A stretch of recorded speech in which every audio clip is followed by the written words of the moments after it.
When I first got to Israel, I kept wondering, what's with all the cats? Growing up in the US, seeing a cat outside meant someone's pet escaped. But here, street cats are everywhere. On corners, under cars, and even one jumped out at me from a dumpster. I screamed. But in all seriousness, where did they come from? So according to my research, they were introduced in the 1930s by the British to control rat populations. Thank you, England. And due to Israel's warm climate, these cats thrive year-round. Thankfully, dedicated locals feed these cats, and vets often check on them. Some have clipped ears, a sign they've been neutered through humane programs. These cats are so iconic that some tour guides even include cat spotting on their tours.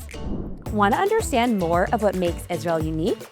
Join us at the Rosen School of Hebrew and discover the language that connects it all.